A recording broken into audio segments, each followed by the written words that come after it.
Are you listening to Discovery Debrief?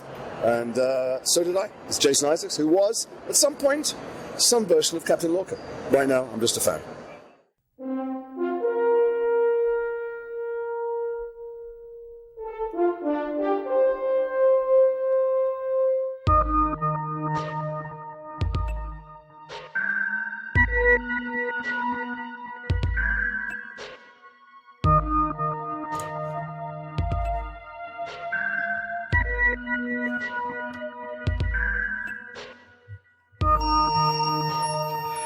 Ladies and gentlemen, welcome back to Discovery Debrief, a podcast setting a course to discuss the future of the final frontier in Star Trek Discovery, Star Trek Picard, Lower Decks, and more. I'm co-host Chris Clow, and I'm joined, as usual, by our bold panel of Star Trek franchise explorers, including Rachael Clow. Hey! Zaki Hasan. Engage. And Cicero Holmes. I'm down with JLP. Yeah, you know me. That's good. That was good, especially considering. So Cicero has unfortunately come down with the phage recently. Yeah. But he's soldiering on with us, thankfully, because the show would not be what it is without you, my friend. So thank you for pushing through the existential pain of what you're going through at the moment. I need to continue contact with humans. It keeps me grounded. Of course. Yeah, that's what I have to tell myself when I get out of bed every morning. But so before we actually fully get underway, I just wanted to thank some listeners who've reached out since the show's return to express that they're glad that we're back at it. We've gotten a few very nice compliments and comments on Twitter and Facebook from people, and it's always nice to hear that people enjoy what we do. So thanks for returning with us. It's good to be back. But first, let's catch up with our panel since last time we all got together. So Cicero, let's actually start with you because you've been talking with us in the group chat that we maintain about how an ancillary benefit of being a little bit laid up recently is the fact that you've gotten to absorb a lot of Star Trek. Tell us about that. Lots of Trek, all of the Trek. So, so as a result of being laid in beds and forced to just look at screens while you sweat and chill your days away, it's given me an opportunity to continue my reverse broadcast order rewatch of Star Trek series. I have been on Star Trek Deep Space Nine last week. When we got together, I told you guys I was halfway through or almost through with season 5. I just finished season 6, episode 19 in the Pale Moonlight. Whoa. I have watched lots and lots and lots of Trek. Yeah, well, you are in quite the hot period in DS9 too, as the war is heating up. What's striking you about this point in time for DS9? Oh, excuse me. I was trying to keep the coughs off the cast, but I could not. Excuse me. The great thing is just how much drama they've been able to add, how much weight they've been able to add to an already very, very weighty series. The writing has been great. The acting, the performances have been phenomenal. And DS9 is really, it has hit its stride. It has cemented itself as the Trek to beat on television. Just season 6, chef's kiss, man. Oh man, it's so good. Yeah, no argument here. Well, I'm glad that you're full speed ahead on DS9, and we'll have to reconvene, next time to see where you're at. But yeah, man, you're still in store for some pretty awesome stuff. That's for sure. All right, Zaki, my friend, how have you been doing since we last got together? Just keeping my head above water. Cicero is watching Cisco for the both of us. That's right. Yeah, well, something that you said recently on Twitter, I think it was after, I'm not sure if it was after you watched the second or the third episode of Picard. You're just happy to be in the 24th century again. Why don't you tell me a little bit more about that? Well, I mean, we've ever since Nemesis, we have definitely had plenty of Star Trek content on screen, right? So when Discovery started, it was nice to be like, oh, here's episodic Trek again. It's just nice to be back in this rhythm. And then Picard, 3 episodes in, that was a realization I had. I was like, man, I like being in the 24th century again. And granted, in the show, they're probably going to shift over to the 25th at some point. But, the idea of the ball having been carried forward and acknowledging, the value of continuity, the idea of that for many next generation fans, that's something special that's really been lacking for a very long time. Hey, let's see what things are like in the 24th century now, and it's a nice feeling. It feels like a comfortable boot. Yeah. Yeah, absolutely. I totally understand that. Well, thank you for sharing that perspective. Yeah. Rachel, what have you been up to in the last several days? We saw Birds of Prey. We did. We were a little, what do you think? Little bit lonely in that movie theater. Yeah. But it was really good. I was like, go see it. What's wrong with you people? Okay. Don't let the incels win. Yeah. Right. Yeah, clearly. I mean, I don't pay attention to that, but yeah. Well, but you are affected by you often are saddened by the tenor of the conversation that is out there in fandom. Well, I will say the few people who were in the movie theater with us all appeared to be teenage boys. Yeah, and that's true. They seemed like they had a good time. It did. I mean, the walking into the theater last night, I was reminded in no uncertain terms, and I told Rachel this, of the time that we went to see Dredd, because so I remember we were really chomping at the bit to get to the theater, and I was like, no, we're not going to get a good seat. Come on, let's hurry up. We're going to get into Dredd. And I run into the theater ahead of her and look out, and there's maybe 5 other people in it. And I was just like, whoa. This ain't good. This can't be widespread. This is just this one theater in the Northwest. And it's like, no, it was pretty widespread, unfortunately. And I still do love Dredd. But you said it doesn't look like it's tracking as badly as Dredd did. No, I mean, Dredd made like under $10 million its opening weekend or something like that. This is like looking to be 33. Mm-hmm. Which is, definitely not as bad as Dredd, sure. But not what the studio was looking for, as far as I understand. Yeah, I mean, the reviews continue to say, DC's getting on the right track, and it's like that's what they also said after Shazam, and that's what they also said after Aquaman, and that's what they also said after Wonder Woman, and it's like how. When is it going to be on the right track? Like, when is it going to be good enough? Is it just that Batman and Superman's presence in a good movie will actually put DC on the right track again? I don't know, but Birds of Prey was very solid. Well, the thing that I loved about it was just all the Gotham geography. We got to see the East End. We got to see Amusement Mile in a movie finally, and the Founders Island was referred to, and it's just like we got to see a lot of Gotham. As a Batman fan, I appreciate that.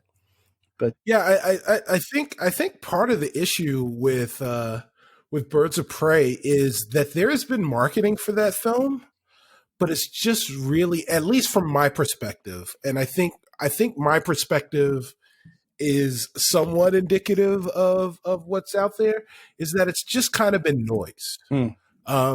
There hasn't been anything out there from a layperson. Now, I'm a comic book fan. I'm a comic book movie fan, but I'm not a huge DC fan. But I have gone to see all of the DC movies. Mm-hmm. I will eventually go see this movie. But there was nothing there that made me say, oh, man, I have to go see this movie opening night. In fact, there hasn't been anything in the marketing that made me feel like this movie is going to be good. And to the point when I read the reviews, when the review said, no, not only is it better than okay, it's actually good, go see it, I was shocked. Mm-hmm. I was still going to go see the film, but I just thought, I'm going to go see the film because I go see all of these films. But I didn't expect it to be, good. I didn't expect to enjoy myself. Well, but now I'm going in expecting to enjoy myself. Yeah, and that's a good.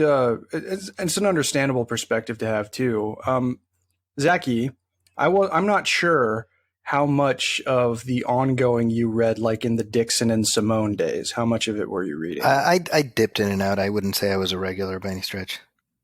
Okay, yeah, and me neither. But you enjoyed the movie as well, right? Yeah, I did. What I said online is that it's obviously they should call it Harley Quinn. Like, I wonder, to be honest, if the movie had been called Harley Quinn and the Birds of Prey, it might have done better, But I not really caring about the box office side. I like how they used her, pretty well-known and liked commodity at this point, as a way to build a bridge to all these other DC characters that are now in play. I think by the end of the film, we've got a Huntress who's like the Huntress in the comics. We got Black Canary, and I'm like, that's awesome. Like now you've got a whole new audience of girls, and boys too, who may not know these characters, but now they're part of their headspace. And I always think that's cool. Yeah, I mean, honestly, my favorite bird has always been the Huntress. So she was the one who I had my eyes on the most going into this, and I was not disappointed. Yeah.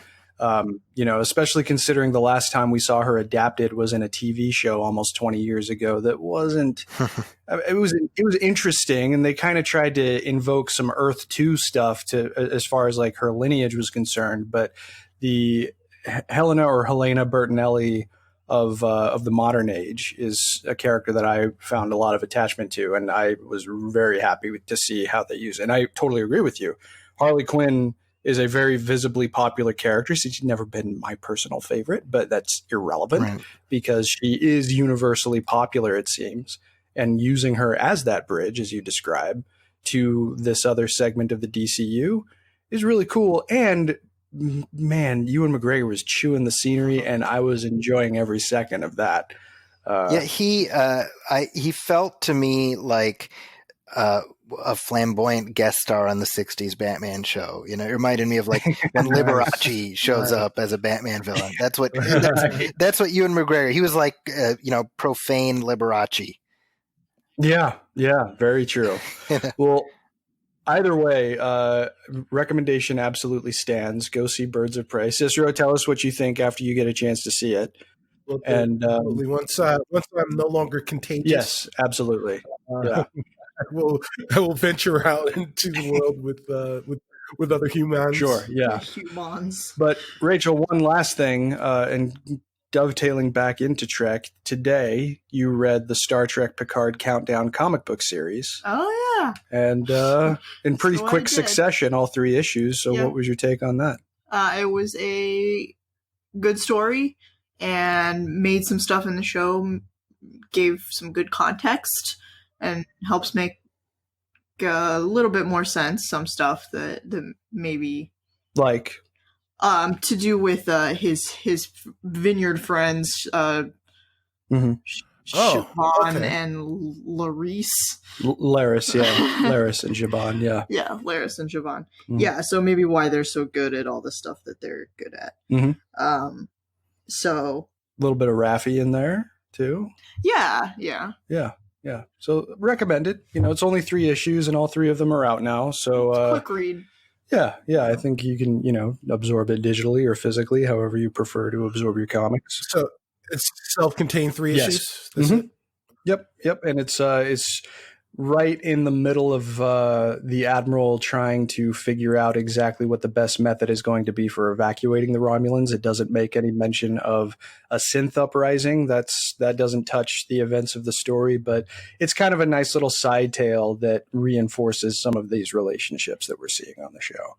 So, and here's actually a quick question: is the art for the characters reminiscent of the artists that are playing them in the show. Yeah, I think so. Okay. The team, I think it's David and Scott Tipton that have been doing the art on a lot of IDW Star Trek series over the last several years. They have their own style, but they're pretty good at capturing likenesses, I think. So it's pretty clear who everybody's supposed to be. Yeah, most definitely. Well, let's move along into our episode discussion for Star Trek Picard, Episode 3, The End is the Beginning.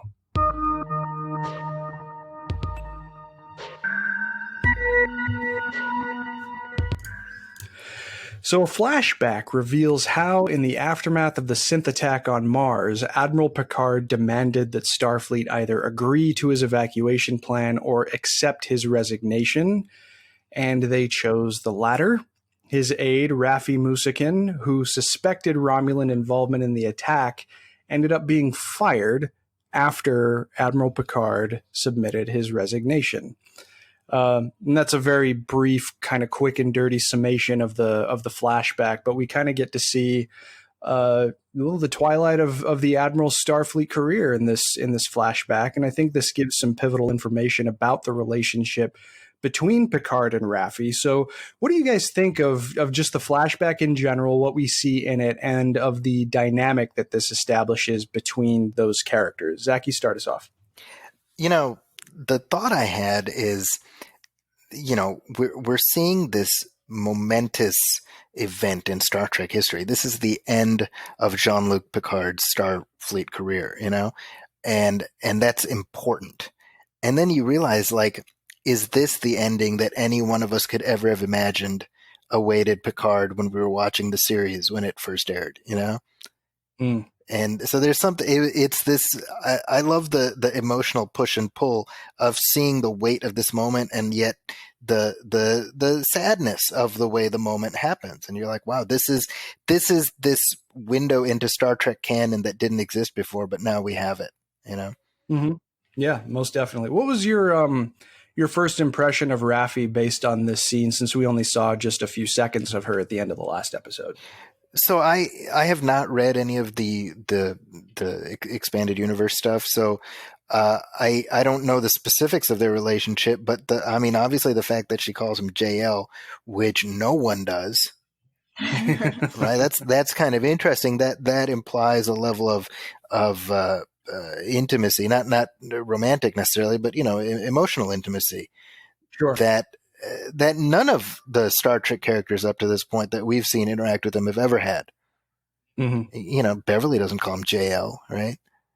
Yeah. And she's about as close to him as anyone we've ever seen. So that, I feel like, that's a relationship that that's where she's at when we first meet him. And then when we first meet her via this flashback, and obviously we know that they've got the rift between them. So, narrative wise, we know that rift is going to be bridged over the course of this season. And so it's kind of, one assumes that we're going to end up at a place closer to where we first see them, or where we see, where we first see them chronologically. Yeah, right. No, and I think that's a good point, though, in establishing that she seems to occupy kind of a unique place, at least among his other acquaintances, because she refers to him in kind of a cavalier way. The thing that it made me think of was actually a deleted scene from Star Trek Nemesis. I was thinking of that exact thing.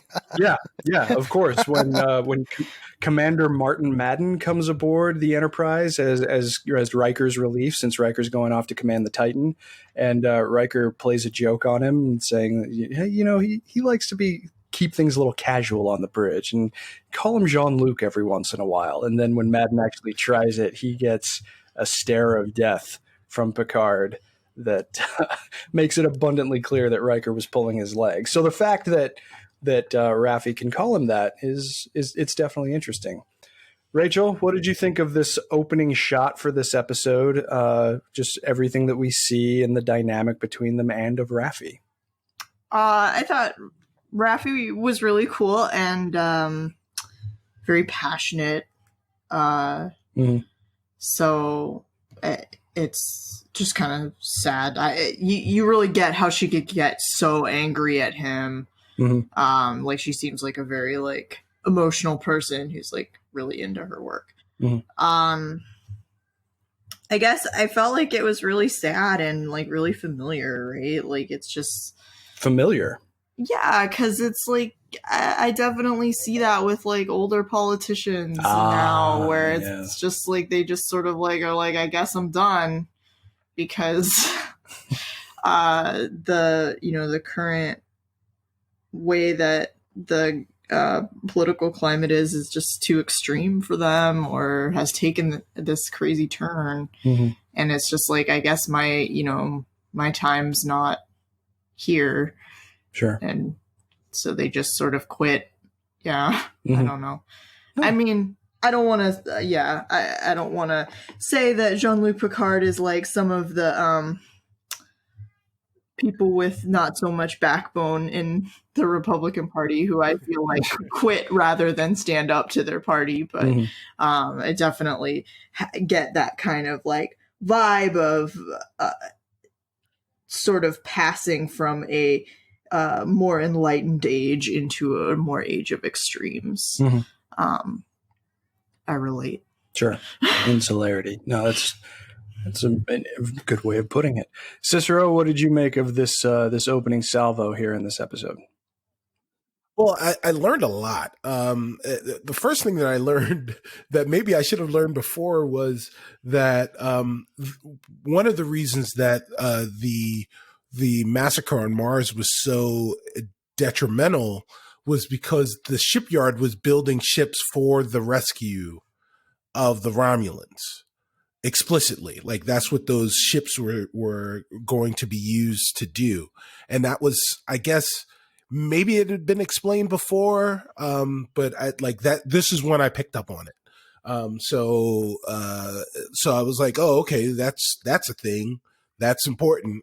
They were destroyed. That was, and that definitely puts a damper on things. So I can understand from the position of Starfleet, why they would be so reticent, I guess is a good word, to commit to other ships or what have you, or to helping the Romulans. The other thing is that first moment taught me a lot about Rafi, taught me a lot about Jean-Luc, or JL. And it also taught me a lot about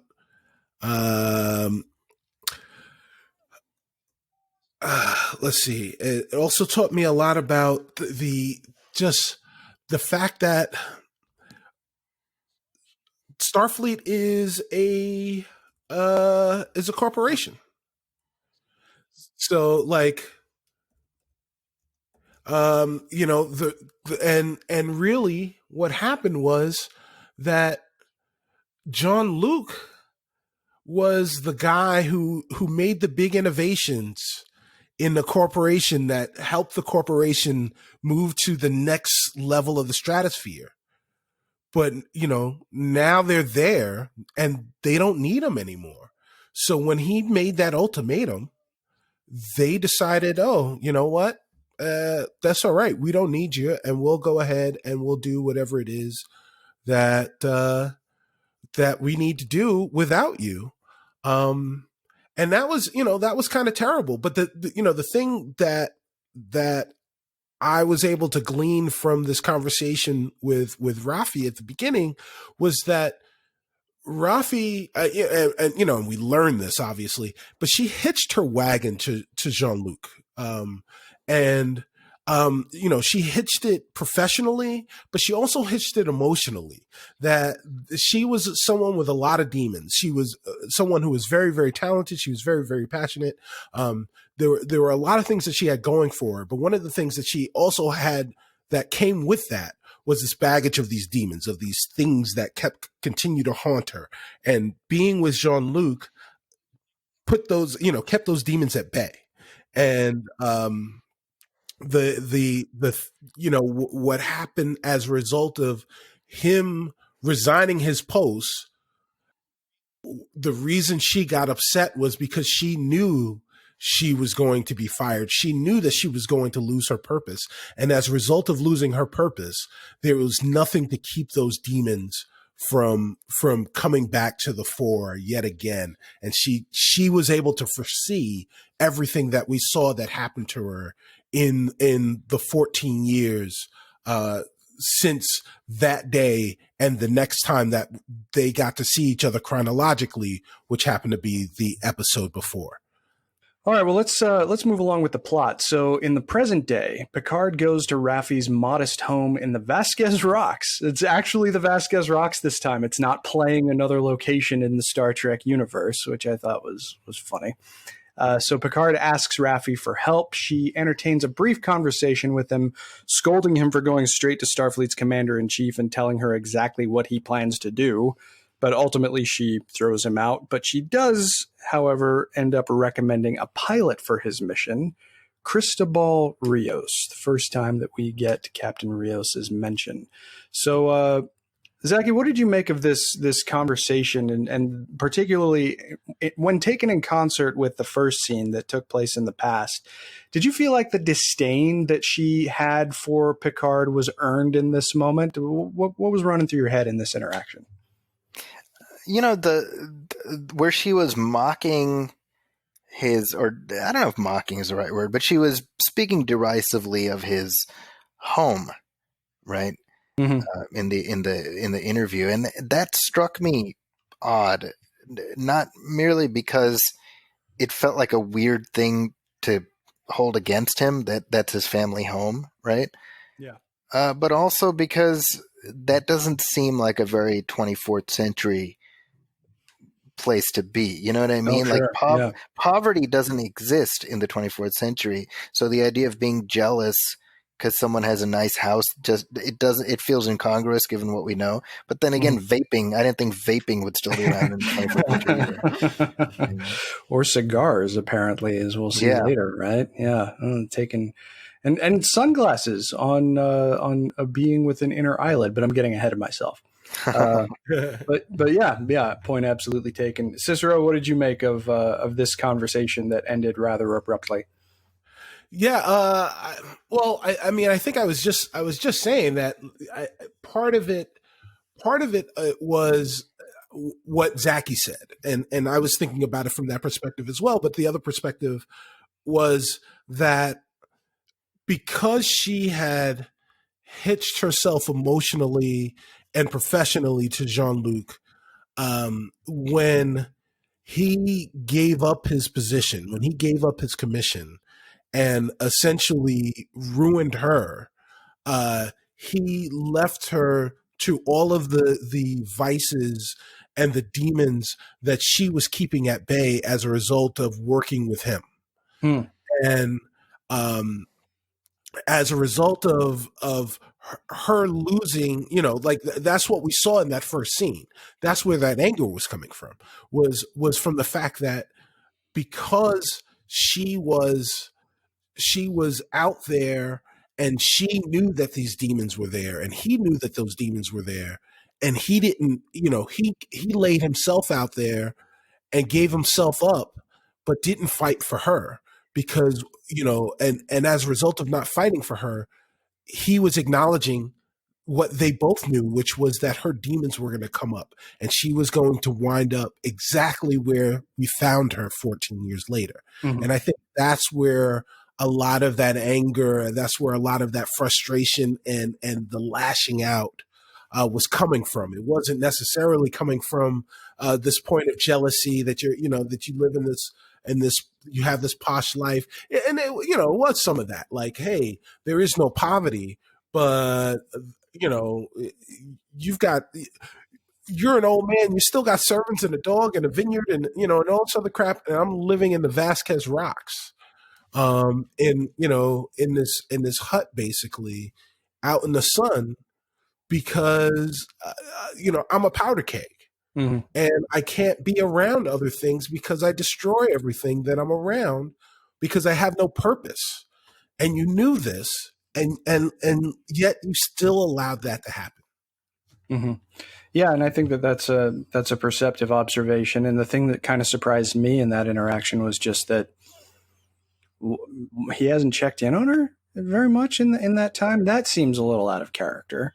But I also understand that there's, we're only on episode 3. We're maybe at the end of Act 1 of what this season is going to do. So I'm perfectly open to seeing what other information that we get. But Rachel, what did you make of this kind of discussion / argument between Admiral Picard and Raffi? Yeah, I agree with you. I was kind of really struck by it. She was like, "You didn't check in on me," and that, I don't know, that seemed really like, that was like the first thing she said where I was like, yeah, that's a dick move. Yeah. Like, that's why she started vaping, was because these are obviously 24th century vapes that don't give you a mystery lung disease. Okay, we hope. It's a whole new one. Yeah, right. But yeah, like I was, yeah, because him retiring or whatever, it seems like he did the best he could, right? Like, but he should have.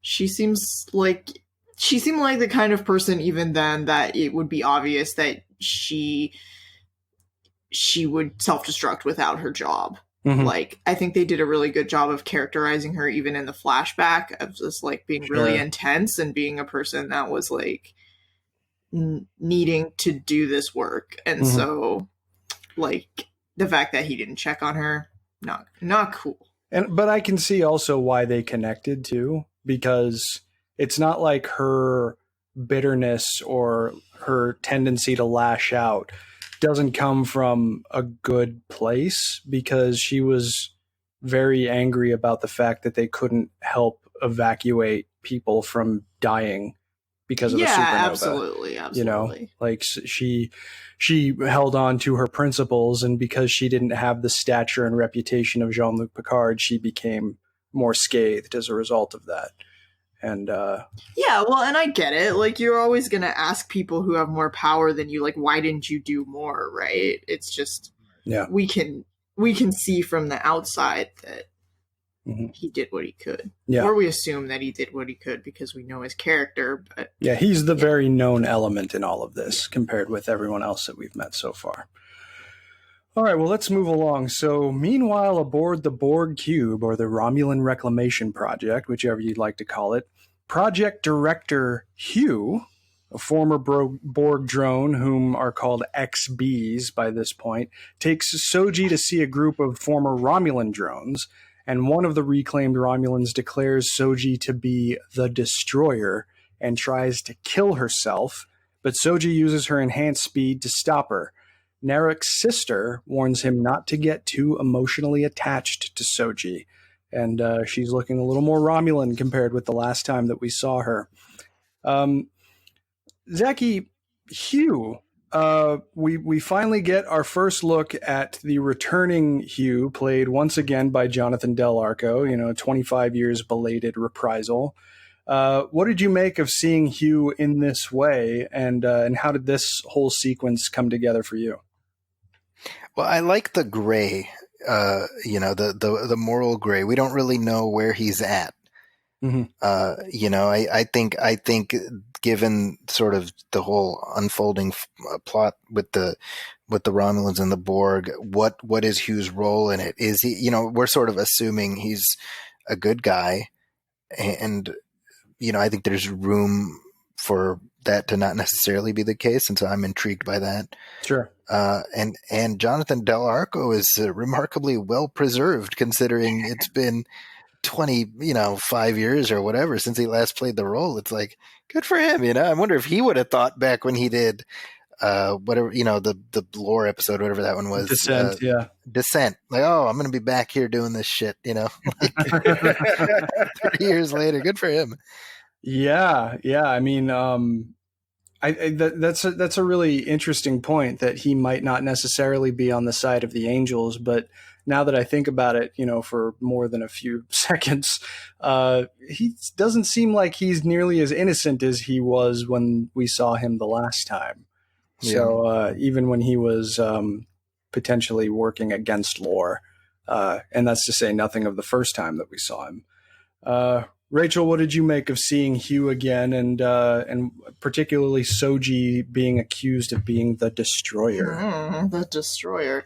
I thought this whole sequence was really cool. I was like very interested. Mm-hmm. I thought it was very interesting that like all of the quote unquote disordered ex-Borgs are ex-Borgs are Romulans. Mm-hmm. So there's like something about the Romulans that like disrupted this Borg cube or something. I don't know. I'm really, really digging this mystery. And I think Hugh looked pretty good. Looked like maybe a little shady. I don't know. Mm-hmm. Did not like the incest vibes between brother and sister. It was a hard pass from me. But okay, sure. Like we get it. They're evil. It's another culture, all right. Maybe but it also like makes you not like it helps define them as like the bad guys, right? True. In the narrative is like you're like, ugh, like getting you to feel some disgust feelings towards them. Mm-hmm. It works, but it's I just wasn't a fan. And what are you feeling about Hugh at this stage specifically? I don't really know. Like I don't have a lot of like. You mean like did I like seeing him, or do I think he's whatever comes to mind? Motives. Whatever comes to mind. Yeah, I didn't really have like a ton of thoughts about him. I was just like, hey, it's Hugh. He is. Something that I thought was interesting was that he kept the name. Like, I wasn't sure if that was something that he was going to hold on to, but at least in terms of, defining his own identity, that's something that he did hold on to. And that gives me at least some hope that he's still kind of the guy that we knew, but, I feel like working with lore will age a person. Yeah, that's probably the truth. Cicero, what did you make of this whole sequence and with seeing Hugh again? Well, I'll start with the Hugh part. I kind of feel like Rachel. There is a lot of moral ambiguity there, and I think that part is intentional. And I'm not trying to hurt my brain to figure out if it's supposed to lean one way or the other. As far as him keeping his name, I think it may be exactly what you're saying. What you're what that kind of pretends for the character, based on what you were saying, Chris.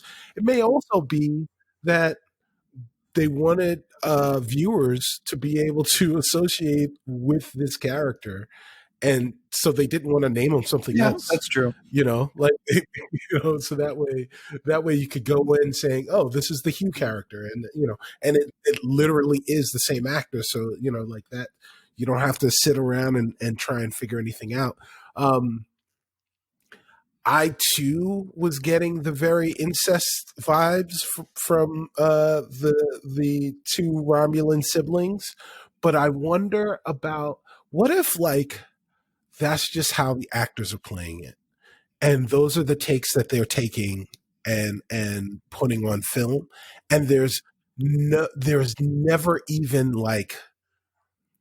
an actual narrative nod to it. What if there's never that close almost kiss, or there's some conversation about reminiscing about when they played hide and go get it together or something, something, none of the weird stuff that we think is happening. What if that never shows up, and it's just that the actors are just like, hey, what if we played this and and that would beef up the heat on those characters being villains. As far as everyone on that reclamation ship, I don't trust anything. I don't trust any of them. I don't trust anything that anybody is doing up to and including Soji. I just don't trust anybody on the ship. Yeah, and I think that that's an understandable perspective, particularly where Romulans are concerned. I actually just today rewatched a great season 7 episode of DS9 called Inter Arma Einem Sealant Legis. Cicero, you'll have to tell me what you think of it when you get to it. But the Romulans are a very prominent part of it, and it kind of reinforces the duplicity of their culture in general, particularly when it comes to members of the Tal Shiar. And yeah, it's probably a good idea not to generally trust the Romulans. And you know, that's another thing that comes to mind that I wouldn't mind getting you guys' perspective on. I guess over the last 10 years, my perception of the effect of the supernova has been that, well, first of all, we didn't know back then, of course, that the Federation didn't take a leadership role in evacuating Romulan refugees. So I guess I was just hoping that maybe with the evaporation of all of the sort of dictatorial institutions of the Romulan state, that the people would try and find kind of another segment of identity that isn't so much rooted in the secrecy and the duplicity. And that didn't happen. That very clearly did not happen. I don't know. What do you think, Zaki? Should I not have expected the Romulans to move beyond that, or I don't know? I'd just be interested in your take. I mean, it's, you know, again, I think what it is really is that we're just not used to this kind of pacing in a Star Trek milieu that we're somewhat familiar with. So I think for me, so much of my answers is just like, let's wait and see. I don't know. Yeah. You know? Yeah, right. It's like, you know, I mean, they're keeping so many things close to the chest with this series that it's almost just like we're there. Each episode is parceling out, you know, microfibers at a time. Mm-hmm. Yeah. And so that's, I mean, it's so nebulous, all of it. Yeah. We don't even really have a clear idea of how many Romulans survived. What happened. And I haven't seen any Remans either. So that's still a question that's at least in my brain. I don't know. Rachel, what do you think of the Romulan posture right now? Well, I think you can't really destroy culture of a people. I think you see that on Earth, right? Like, look at Russia. Like, every government they have always like folds back into autocracy, right? Mm-hmm. Like, they have like a super powerful monarchy, then a revolution, then the communist government like becomes essentially an autocracy, mm-hmm. and then that collapses, and then it becomes a quote unquote democracy that again collapses into autocracy, right? Mm-hmm. So there are cultural tendencies towards accepting certain forms of living, cultures of living, that will happen again and again, even when circumstances change dramatically. So you watched part of Inter Arma with me before you fell asleep because you were tired. But if you had sleeping for 2, well, yeah, of course. No, I'm not calling you out on it. It's just, it sure sounded like that. The basis of my question was going to be, at the height of the power of the Romulan Empire, what do you think is the closest analog in our world today for the Romulans? God, I don't know. I don't know enough about like world governments. I only got that one example of Russia. Beyond that, like. For me, okay, what do you guys think of this then? To me, I think it's China, at least, you know, pre-supernova, because it seems like, you know, there's very secretive element to the society, and it kind of thrives on glorifying the state at the expense of sharing information with people. Yeah, I mean, I think there is definitely an element of that is true. But I'd also, if you said that it mimics a portion of the United States government, I would say that's true as well. You know, I mean, there are, you know, not to put a tinfoil on my head, but you know, but there are lots of duplicitous and clandestine societies and power structures within this government that we know to exist, even if we don't know what they Cicero, we are getting a Section 31 show, so right. keep that in your pocket when we inevitably discuss what's going on with the Section 31 show. But I don't know. I mean, these are just always questions that bubble up in my brain about, what exactly the right analogs are. And I don't know. It's just poli-sci kid being a poli-sci kid. Anyway. Well, I was gonna say, man, I'm kind of shocked that you'd had something to say about that in the first place, because look at the American government in the 40s. We fought fascism.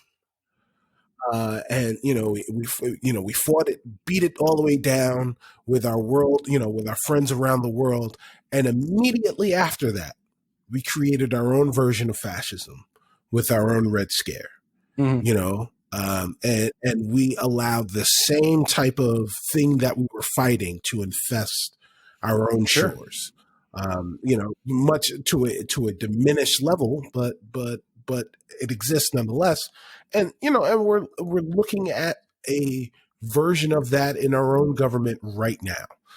So I think there is, like Rachel said, I think there is something to the cultural touchstones of a people, of a populace, of a region, that are pervasive, irrespective of how the winds blow.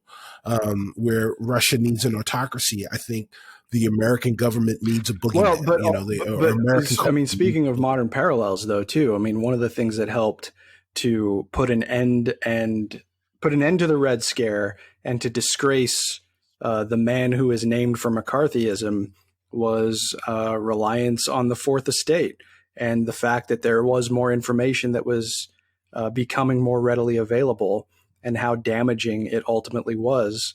I mean, you mentioned HUAC today, and it's not looked upon, even in the brightest parts of American politics, as a bright spot in our history. So at the very least, that stuff is looked down upon, but that is, of course, not to deny that there are these other things that are taking place and that make us doubt our institutions. And I think that that's really one of the primary themes of this show, is that, when your institutions, maybe it's not even outright failure, but when they don't manage to meet your expectations, what do you do and where do you go? And that's one of the things that I'm finding very interesting about this show in general, because that's not a question that we've really asked of the Federation Starfleet for most of the Trek canon's existence, outside of some key examples in Deep Space Nine. Zaki, you often talk about the kind of parable of maintaining paradise, or being a saint in paradise. And it was Deep Space Nine that introduced that stuff into the conversation. So I like that that's where Picard is going. It's very interesting times, very interesting times. But let's move along with the plot. So Picard gets in touch with Captain Rios, goes aboard Rios' ship to meet the pilot whom Raffi recommended, and he finds a gruff former Starfleet executive officer who expresses disdain for that institution, while Picard makes perceptive observations that he has his ship impeccably maintained like a Starfleet officer. And we also meet some of Rios' holographic help that's likened after him, including an EMH and an emergency navigational hologram, or ENH. And after Picard leaves, a conversation between the ENH and Rios betrays that Rios may have been a little starstruck by Picard, and that his gruff demeanor might conceal a dedication and reverence that is very much in line with what we've seen from other honorable Starfleet officers. Zaki, I'm really curious about your perspective of Rios, because he's not unlike some other characters that we've seen in the franchise, but he seems like he's a little bit rougher around the edges, but he also seems talented. What's your take? Well, I think the fact that, to me, what struck me is that the EMH looks like him. Mm-hmm. that to me gives a window into his personality. The fact that like that's not a normal thing one would assume you do. You know what I mean? And so, I think in essence, the EMH is his conscience, right? It's the voice of his own. It's his inner voice. Mm-hmm. And in a weird way, it gave me, even though he's got that accent, it felt like a very Kirk McCoy dynamic. Sure, yeah, that's interesting. The captain and his doctor, because that's the function that McCoy served for Kirk, mm-hmm. But beyond that, again, like so much, it's like, well, let's see what happens. Well, see, I'd never really seen. And I don't know why it's escaping me again at the moment. Santiago Cabrera. My perception before this show kicked into production was that he was a very highly sought after talent for television, and when presented with this was what he decided to go with. Have any of you guys ever seen him in anything else before? No, not that I can. So. Not that Let's I can see. think of. Memory Alpha already has a pretty dedicated page to him. He's done a lot of British TV. I guess he's Venezuelan-born, Chilean British. That's his background. He's worked with Greg Grunberg and Zachary Quinto on Heroes. Oh, yeah, he was on Heroes. Yeah, he was Isaac on Heroes. He had a role in a movie called Haven with Zoe Saldana, and of course, Memory Alpha generally tries to keep him sort of within the Trek realm. His Wikipedia page, those pages usually lead off with what they're best known for, and it looks like, he's best known for Heroes. He played Lancelot in the BBC drama Merlin and Aramis in the BBC series The Musketeers, and he was also the lead in a TV show called Salvation. So I've never seen any of this stuff before. Okay. Merlin's pretty good. Merlin is like, what if Smallville was about King Arthur?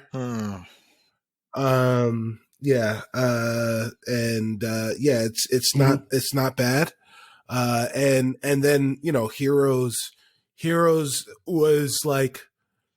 was 2 great seasons of television wrapped into 4 or 5 seasons of a series. Yeah.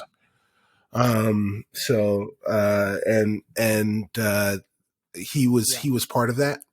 I think he was the artist dude. He was the dude who like drew the stuff in his, he had like a Soho loft, and he was drawing the comic books that everybody was chasing the things that happened in, and he was like a drug addict or something like that. So he didn't have a lot to do. Well, there. The thing that, and actually on further review, and Zaki, I think you'll remember this too, Mr. Cabrera was actually cast as a DC superhero in 2007 when George Miller was developing Justice League Mortal, which is a rather famous aborted project that never saw the light of day. But he was actually cast as Aquaman. And I do remember his name coming up for that, but of course I never saw him. So this is really the first sustained exposure that I've had to him, and I like him. He's definitely charismatic. Yeah. You can see why he's in absolutely, demand. Most definitely. Rachel, what did you think of Captain Rios upon meeting him and the holograms he surrounds himself with? Single hologram that is himself. Yeah. Why would you do that? I don't know. See, okay. I don't like watching videos of myself. A hologram would be that would be the worst thing. Well, right? You don't love yourself enough. Well, no, Rachel. you see, that's what it is. What I'm wondering is that maybe by this point that is normal. Probably not, but I mean, we saw, of course, Louis Zimmerman designed the EMH after himself physically, but maybe EMHs are so prominent. But Zimmerman was a douche. Well, sure, no argument here. Right. But I just wonder, if when you get it, it comes in your form and you can customize it, or if you can customize it if you just chose it to be him. Well, is it an EMH or did they say NH? There were 2. So there was an EMH that was the doctor, and then the ENH that which was also him. Yes, both of them were him. All right. They both had different voices. The EMH had kind of like a meek right countenance about him. Okay. And then the ENH was very, we just talked to Jean-Luc Picard. And Yeah. Okay. Yeah. Yeah, I mean, he's definitely like magnetic, right? Like he's doing all these like little like his characters are all very separate and just really interesting. And although I apparently did not realize that the two holograms were different. So it's a hell of a way to get introduced to him with like a piece of tritanium sticking out of his shoulder, and it's like, yeah. And I was pretty happy with it. Cicero, Captain Cristobal, what did you make of him? Oh, I loved him. I thought he was really great. This is something that'll probably come up later, but like immediately the sense that I got was that we're watching Star Trek's version of Firefly right now. That's, I think by the time we get to the end of this episode, that's what you've got. You've got what they call on the set their motley crew of crew on the ship, but you've got the Firefly guys. But when it comes to Santiago and his multiple personalities, I was trying to think of there was, I think it was a show on Sci-Fi where there was a woman who played, she played different characters, but they were all the like supposed to be the same person, but they were different people. Oh crap, I can't think of the name of this show, and I was trying to look it up, but I can't remember it. Maybe it wasn't even on Sci-Fi. I'm sure there's somebody that's listening to this that's screaming into their speaker right now. But whatever that show was, it was very good, and the actor who did that was incredibly good at it. Because she was immediately able, through her performance, able to differentiate between one character and another. And it was easy for you as the viewer to know when she was playing one character versus another character. And at 2 a.m, I'll remember the name of it and scream it into the chat. No problem. But that's what it reminds me of. Hopefully he's as talented an actor as this unnamed actor was, so that he can consistently pull off both Captain Rios and the EMH and the ENH without anyone having to be told explicitly who it is that is talking at that particular. Most definitely. Well, let's move along. So Picard, Laris, and Jeban are attacked at Chateau Picard by Jacques Vache operatives. And Laris and Jeban and Picard, I mean, Picard helps, but I think Laris and Jeban do most of the legwork, kill all but one of them.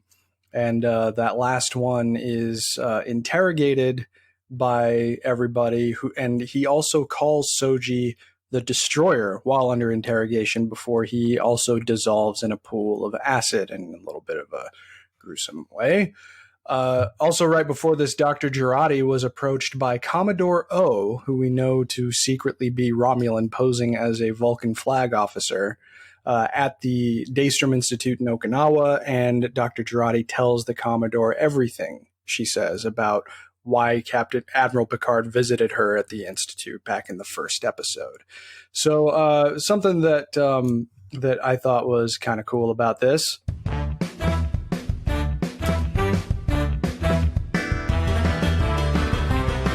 It's pedantic continuity time. So Laris remarked that one of the Romulan assassins, who's ridged on his forehead like Jeban, is a stubborn northerner. And so that seemingly validates a theory that's kind of been in the ether of the Trek community for a long time. They tried to explain why the Next Generations and DS9's Romulans had ridges on their heads while those seen in the original series and even in like TOS movies and the 2009 movie did not have those. I just thought that was kind of cool. The fact that it's now going out of its way to sort of acknowledge one of these aesthetic changes in way more of a simplistic but still effective way compared with the way that, Enterprise tried to explain the riches and the lack thereof on Klingon foreheads between different shows. I just thought that was cool and just wanted to share that. But we definitely got to see Laris and Jabon stretch their legs. And Rachel, so before reading the series, you saw this. What kind of context do you get now after absorbing some of their backstory? Well, I don't want to say spoilers, Chris. What, of the comic book series? Yeah. I don't know if it really counts because I don't know how many people are planning on spoiling Clow. Well, anyway, yeah, like let's just say you get why they're really good at shooting. Yeah. Yeah. So I mean, even without that, because I watched the episode before I read the comics, so I was it was cool to see them in action. Mm-hmm. Especially because you can't really have Jean-Luc Picard doing a lot of this stuff because he's supposed to be like 90. Yeah. Like every time he kept getting in danger or getting hit, I was like, no! Like, yeah, you're too old! This is 2399, so in universe he's supposed to be like 94. Yeah. So yeah, so he is a man who is advanced in age. Right. So this was a cool action scene. Mm-hmm. Yeah, I enjoyed it. Great. Zaki, what did you make of this, especially considering that apparently there's a lot of phasers hidden around the chateau?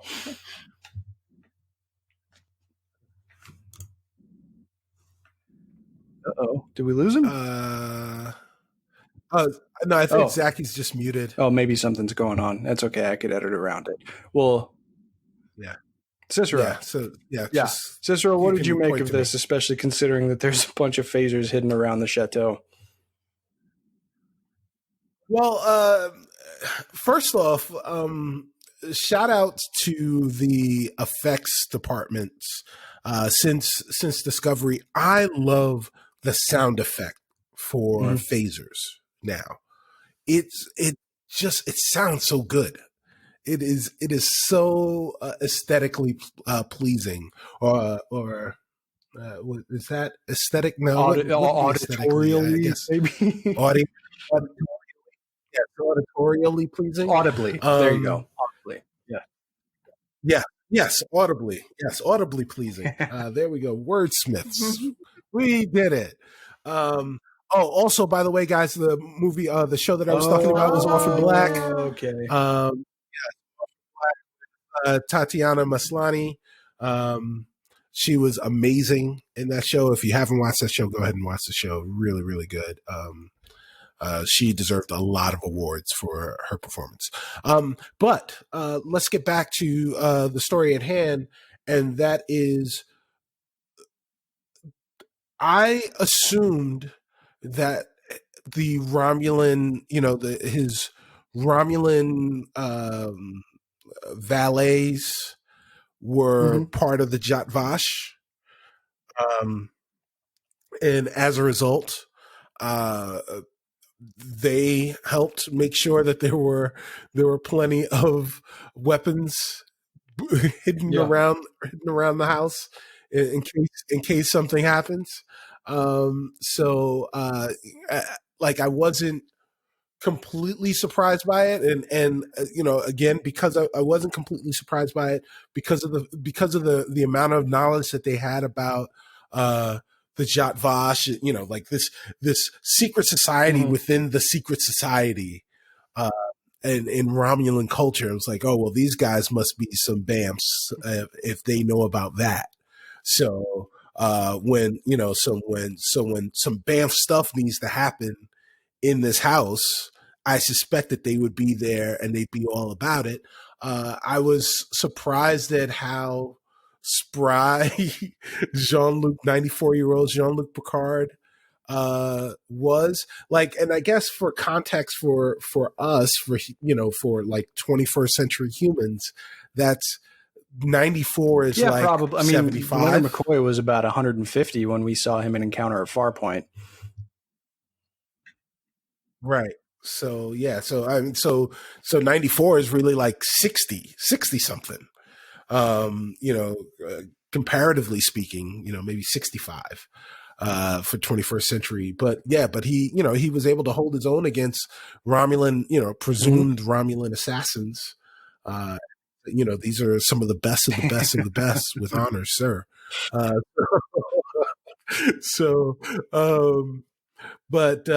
so like all of that was cool. And then we get to see Alison Pill come out and, notch her first mark on the headboard.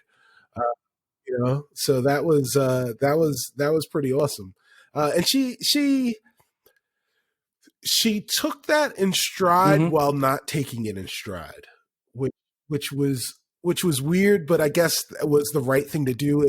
It made me, it reminded me of crossing genres, the first reboot Tomb Raider game, where the very first time in that game, there is a lot of reverence and weight put on the fact that Lara Croft killed someone.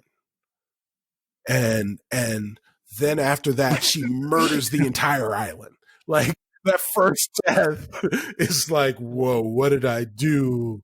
I've really once you made get some over changes that in my life. Kind of like, Casino Royale starts out with Bond's first kill, or at least we're led to believe it's his first kill. Yeah. And the second one, was considerably easier. So, yeah. Yeah, but I don't think that Dr. Girardi is going to turn into a Lara Croft or James Bond, if I were to guess. Who knows, man? That's true. We got a lot of season left. Zaki, what did you make of this just as an action sequence and seeing his Romulan companions in action alongside him? I liked that. I liked seeing them,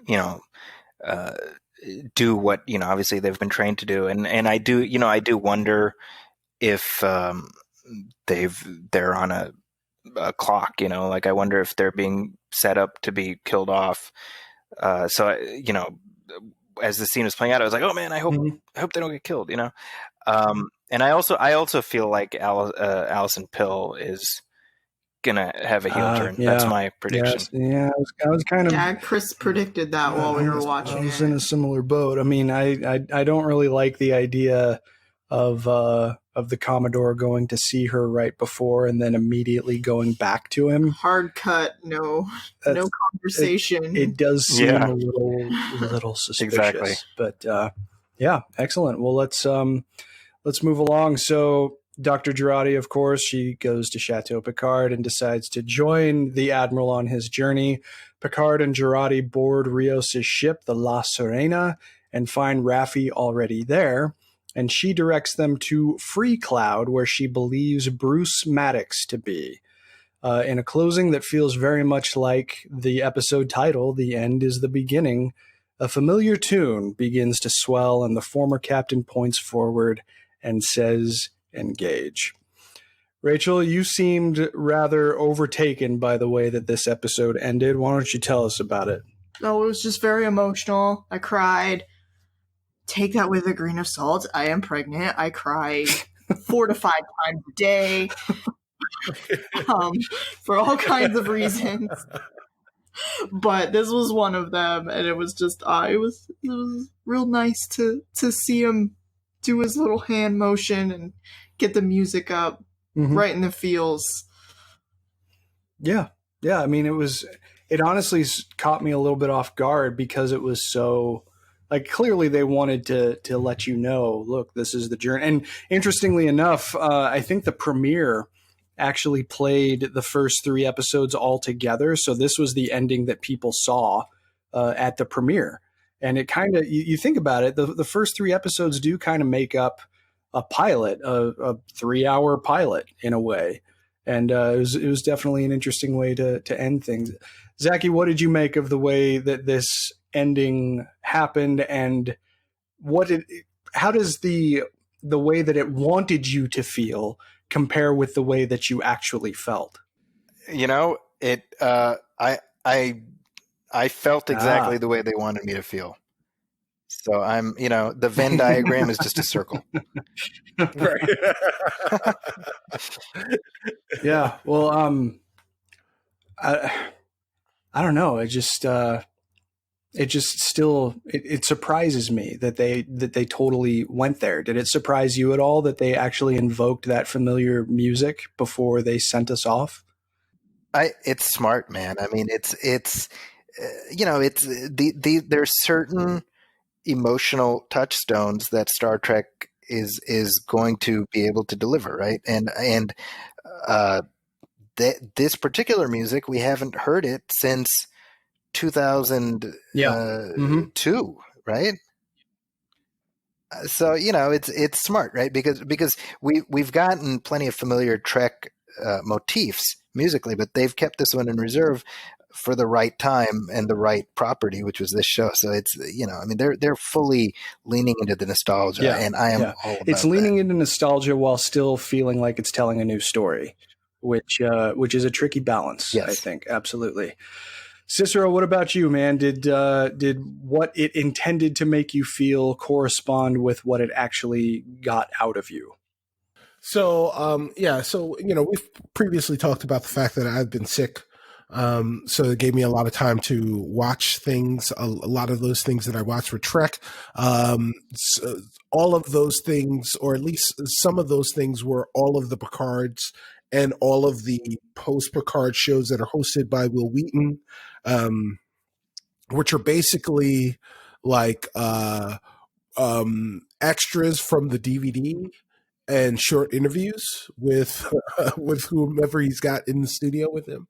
Will Wheaton, a fantastic interviewer. Would love to get him on Discovery Debrief. So, Will, if you're listening, I know you are. Come on to Debrief.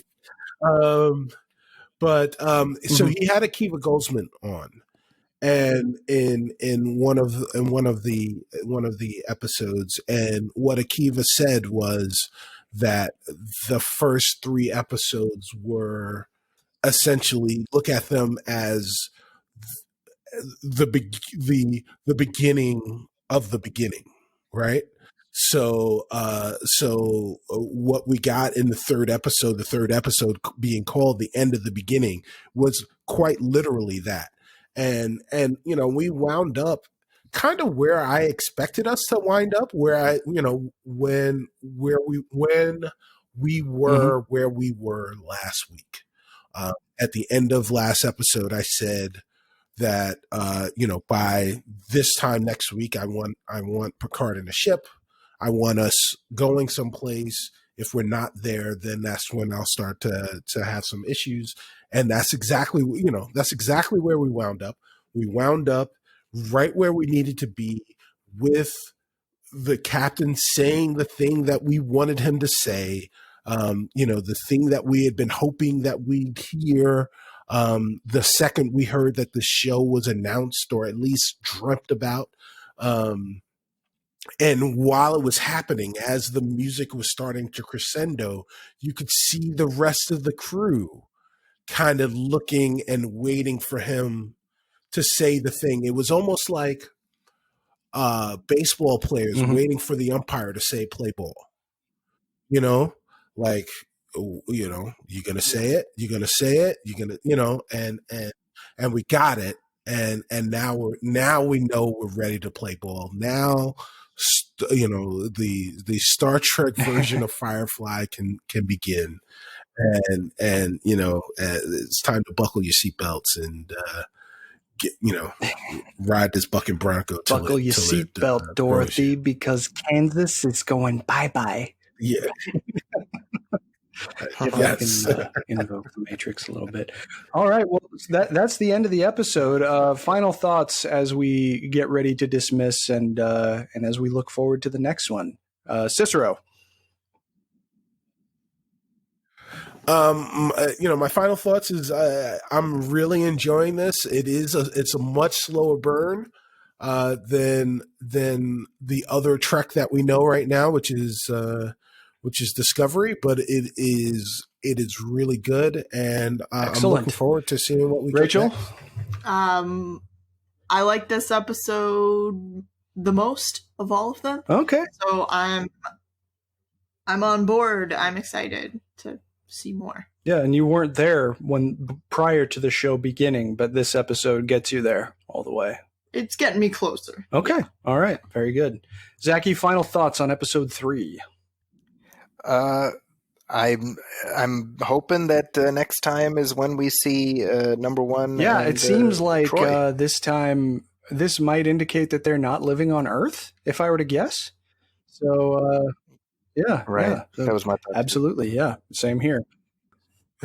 They've got their farm, for the polygamous farm. How dare you? How dare you? Not Riker. Hey, come on, man. He's Troy's a Betazoid, man. Well, just final thoughts from me. I actually I don't like this one quite as much as I like the first one, but I do like it more than the second one. But it looks like we're about to hit a new segment of the narrative, so that I find very exciting. And I hope, as usual, that you all come along with us next time as we prepare to talk about a new episode. But that is going to do it for episode number 49 of Discovery Debrief. We hope you enjoyed the show. And if you did, please like and follow us on our social media channels. And if you'd be so kind, we'd also appreciate it if you wrote a review for the show on iTunes or Facebook. It only takes a minute, and we'll be happy to read your review eventually on the air when it's posted. If you have any questions, you can follow the show on Twitter at DSC Debrief, or you can also find all of our individual Twitter handles, and feel free to send us questions through Twitter, our Facebook like page, or by emailing us at hailingfrequencies@discoverydebrief.com. Please be sure to set your courses for this feed next time as we discuss a new episode of Star Trek Picard. But as always, though, until we meet again, please go boldly, my friends.